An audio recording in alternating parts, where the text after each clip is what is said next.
Batiari cantonment public school and college Chattogram নিয়োগ বিজ্ঞপ্তি প্রকাশিত হয়েছে। Bhatiary cantonment public school and কলেজে স্কুল ও কলেজ শাখার জন্য নিম্নবর্ণিত পদে নিয়োগের লক্ষ্যে আগ্রহী প্রার্থীগণের নিকট হতে আবেদনপত্রের আহ্বান করা হচ্ছে। এটি একটি স্বায়ত্তশাসিত প্রতিষ্ঠান, এখানে নির্দ্বিধায় আবেদন করতে পারেন। প্রভাষক হিসাবে মোট 7 জন প্রার্থী নিয়োগ দেওয়া হবে। বাংলার জন্য একজন, ইংরেজির জন্য একজন, তথ্য ও যোগাযোগ প্রযুক্তির জন্য একজন, উচ্চতর গণিতের জন্য একজন, পদার্থবিজ্ঞানের জন্য একজন, রসায়নের জন্য একজন, জীববিজ্ঞানের জন্য একজন, মোট 7 জন প্রভাষক নিয়োগ দেওয়া হবে। শিক্ষাগত যোগ্যতা ও অভিজ্ঞতার ক্ষেত্রে স্বীকৃত বিশ্ববিদ্যালয় হতে সংশ্লিষ্ট বিষয়ে স্নাতক ডিগ্রি সহ 2য় শ্রেণী বা সমমানের স্নাতকোত্তর ডিগ্রি প্রযোজ্য। জাতীয় বেতন স্কেল 2015 অনুযায়ী নবম গ্রেডের বেতন প্রাপ্ত হবেন এবং অন্যান্য সুবিধাদি ভোগ করিবেন। সহকারী শিক্ষক ইংরেজি বিষয়ের জন্য একজন নিয়োগ দেওয়া হবে। স্বীকৃত বিশ্ববিদ্যালয় হতে স্নাতক পর্যায়ে মোট 300 নম্বরের ইংরেজি সহ স্নাতক ডিগ্রি বা সমমানের বিএড ডিগ্রি প্রযোজ্য। জাতীয় বেতন স্কেল 2015 অনুযায়ী 10ম গ্রেডের বেতন দেওয়া হবে এবং অন্যান্য সুবিধাদি প্রাপ্ত হবেন। সহকারী শিক্ষক পদার্থবিজ্ঞান বিষয়ে একজন নিয়োগ দেওয়া হবে। স্বীকৃত বিশ্ববিদ্যালয় হতে পদার্থবিজ্ঞান বিভাগে স্নাতক ডিগ্রি বা সমমান বিএড ডিগ্রি প্রযোজ্য। জাতীয় বেতন স্কেল 2015 অনুযায়ী 10ম গ্রেডের বেতন প্রাপ্ত হবেন এবং অন্যান্য সুবিধাদি ভোগ করিবেন। সহকারী শিক্ষক তথ্য ও যোগাযোগ প্রযুক্তির জন্য একজন নিয়োগ দেওয়া হবে। কম্পিউটার বিজ্ঞান বা কম্পিউটার ইঞ্জিনিয়ারিং ও স্নাতক ডিগ্রি প্রযোজ্য, অথবা বাংলাদেশ কারিগরি শিক্ষা বোর্ড হতে 3 বছর মেয়াদী diploma in computer science degree থাকতে হবে, কিংবা স্বীকৃত বিশ্ববিদ্যালয় হতে স্নাতক ডিগ্রি বা সরকার অনুমোদিত প্রতিষ্ঠান হতে কম্পিউটার বিষয়ে ন্যূনতম 6 মাসের প্রশিক্ষণ থাকতে হবে।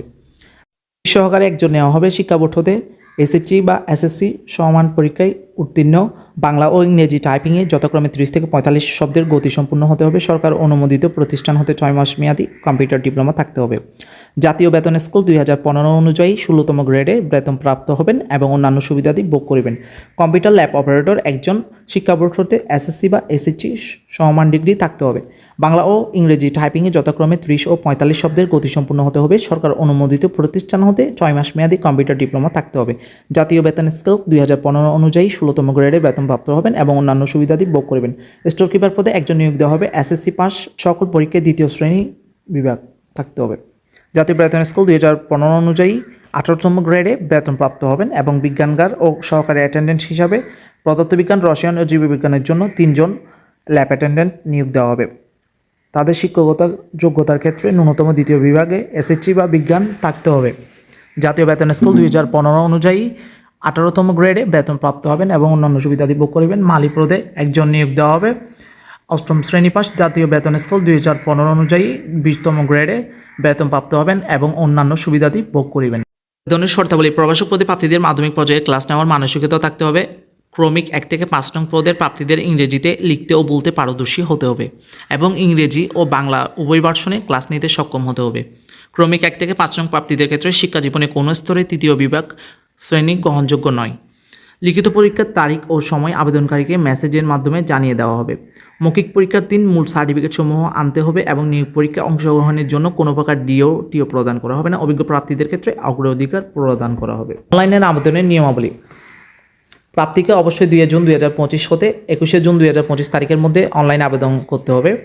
ক্রমিক 1 নং পদের জন্য 700 টাকা, ক্রমিক 2 থেকে 5 নং পদের জন্য 500 টাকা, ক্রমিক 6 থেকে 9 নং পদের জন্য 300 টাকা অফেরতযোগ্য আবেদন ফি জমা দিতে হবে। SSL কমার্স গেটওয়ের মাধ্যমে আপনারা আবেদন ফি জমা দিতে পারবেন। অনলাইনে আবেদনের সকল নিয়মাবলী প্রতিষ্ঠানের ওয়েবসাইটে আপনারা পেয়ে যাবেন। আবেদনকারীকে ওয়েবসাইট প্রকাশিত প্রবেশপত্র ডাউনলোড করে প্রিন্ট কপি লিখিত পরীক্ষার সময় সঙ্গে নিয়ে যাইতে হবে এবং আবেদনের ক্ষেত্রে আপনারা যদি আবেদন ফি জমা না দেন তাহলে আপনাদের আবেদন বাতিল বলে গণ্য হবে। ধন্যবাদ সকলকে।